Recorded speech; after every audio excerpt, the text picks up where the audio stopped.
उत्तर प्रदेश रेना गोरखपुर रे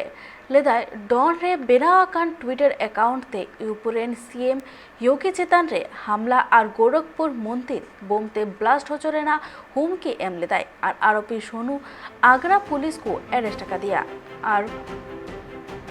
warrant B लेकाते police उन्हीं गोरखपुर खन को अगवा कर दिया और आरोपी सोनू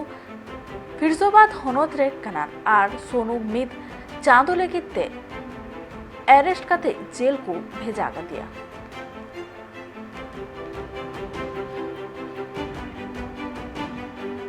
एक अभियुक्त जिसको आगरा जेल में जो निरुद्ध थे उनको आज गोरखपुर पुलिस द्वारा रिमांड पर यहाँ बुलाया गया है एवं न्यायालय में प्रेषित किया जाए। इन्होंने पूर्व में माननीय मुख्यमंत्री जी को उड़ाने की धमकी दी थी और इसी संदर्भ में गोरखपुर पुलिस द्वारा तत्परता से कार्रवाई की गई है।